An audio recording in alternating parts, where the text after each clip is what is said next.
গডফাদারে রেখে যাওয়া কিছু ছানাপোনা আছে যারা এই ষড়যন্ত্র করছে। বাংলাদেশের অর্থনীতির সবচেয়ে বড় চালিকা শক্তি হচ্ছে জনশক্তি রপ্তানি এবং পোশাক শিল্প। এই দুইটি অবস্থান তিনি বুঝতে পেরে 1978 সালে জনশক্তি রপ্তানি শুরু করেন প্রক্রিয়া, এবং তার নির্দেশে তার চিন্তা ভাবনায় এই দেশে প্রথম পোশাক শিল্পের ব্যবসার প্রসার ঘটে। সেই পোশাক শিল্পের নাম কি আপনারা কেউ জানেন? সেই গার্মেন্টসের নাম ছিল দেশ গার্মেন্টস। সেই গার্মেন্টস মালিকের সাথে কথা বলে এবং দূরদর্শিতার যে চিন্তা যে এই পোশাক শিল্প থেকে এই বাংলাদেশের অর্থনীতির চাকাকে সচল করা যাবে, তেমন চিন্তা ভাবনা থেকে এই দেশের পোশাক শিল্পের প্রচলন শুরু করেছিলেন শহীদ প্রেসিডেন্ট জিয়াউর রহমান। আজ সেই পোশাক শিল্প এবং জনশক্তির রপ্তানিতে এই বাংলাদেশের অর্থনীতির সবচেয়ে বড় চালিকা শক্তি। আমরা সেই দলটি করি যেই দল সাধারণ মানুষের কথা বলে, যেই দল সাধারণ মানুষের চিন্তা করে।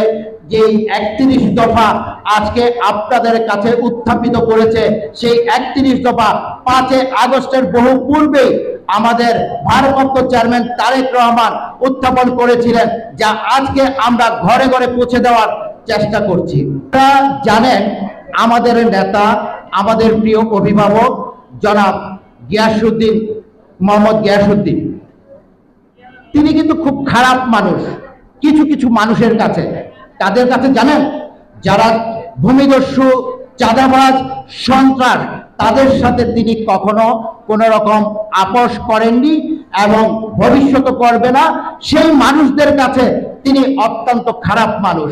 আজ তারা বগল বাজিয়ে তার বিরুদ্ধে বলতে শুরু করেছে। তারা বলছে সাধারণ মানুষ, একজন সাধারণ মানুষও পাবেন না যে গিয়াসউদ্দিন সাহেবের বিরুদ্ধে কোন রকম কটূক্তি করছে, কোন রকম দুর্নাম ছড়াতে পারছে বা তার কোনো নিন্দা করতে পারছে। একজন সাধারণ মানুষ পাবেন না। কারা করছে নিন্দা? খুঁজে দেখুন, তারা ভূমিদস্যু, চাঁদাবাজ, সন্ত্রাস। যেমন এই নারায়ণগঞ্জের সবচেয়ে বড় সন্ত্রাস ছিল, সন্ত্রাসের গডফাদার ছিল শামীম ওসমান। সেই শামীম ওসমানের সাথে আদাত করে এতদিন যারা চলেছেন, যে শামীম ওসমানের সাথে আদাত করে যারা ব্যবসা বাণিজ্য করেছেন, বুক ফুলিয়ে এলাকায় চলেছেন, আজ তারাই তার বিরুদ্ধে প্রপাগান্ডা ছড়াচ্ছেন, মিথ্যা তথ্য ছড়াচ্ছেন, বিভ্রান্তিমূলক, উস্কানিমূলক তথ্য দিচ্ছেন। এরা সবাই সেই শামীম ওসমানের দোসর, চাঁদাবাজ, সন্ত্রাস। আপনারা তো জানেন ইবলিশকে দেখা যায় না, ইবলিশ কিন্তু নাই, তারপরও ইবলিশ অদৃশ্য শক্তি। সেই ইবলিশের কাজ কিন্তু কিছু মানুষ করছে, কিছু মানুষ সেই ইবলিশের কাজগুলো এগিয়ে দিচ্ছে। বোরকা পরে পালিয়ে যাওয়া সেই গডফাদার কিন্তু নারায়ণগঞ্জে নেই, কিন্তু গডফাদারে রেখে যাওয়া কিছু ছানাপোনা আছে যারা এই ষড়যন্ত্র করছে এবং মিথ্যা বিভ্রান্তিমূলক তথ্য ছড়াচ্ছে। আমাদের গিয়াসউদ্দিন সাহেব সব সময় ভালো মানুষের রাজনীতি পছন্দ করেন এবং তিনি চান ভালো মানুষের রাজনীতি প্রতিষ্ঠিত করতে। এটাই হচ্ছে তার সবচেয়ে বড় দোষ। তাদের কাছে যারা সন্ত্রাস, চাঁদাবাজ, তাদের কাছে তারা তো ভালো মানুষের রাজনীতি প্রতিষ্ঠিত হলে তারা সন্ত্রাস, চাঁদাবাজি করতে পারবে না। এই জন্য তারা চাচ্ছেন না গিয়াসউদ্দিন সাহেব এইখানে কোন অবস্থান করতে পারে, নারায়ণগঞ্জের নেতৃত্বে প্রতিষ্ঠিত করতে পারে।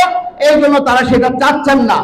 কিন্তু আমরা স্পষ্ট ভাষায় বলতে চাই, সেই সন্ত্রাস, চাঁদাবাজ তোমরা যেই বড় নেতাই হও না কেন, তোমাদের বিরুদ্ধে আমাদের সাবেক ছাত্র নেতাদের অবস্থান থাকবে সুদৃঢ়। আমরা তোমাদেরকে ঐক্যবদ্ধভাবে প্রতিহত করব। আমরা শহীদ প্রেসিডেন্ট জিয়াউর রহমানের স্বপ্নের সোনারে বাংলাদেশ গড়ার লক্ষ্যে তোমাদের বিরুদ্ধে প্রয়োজনে আরেকটি লড়াই করব।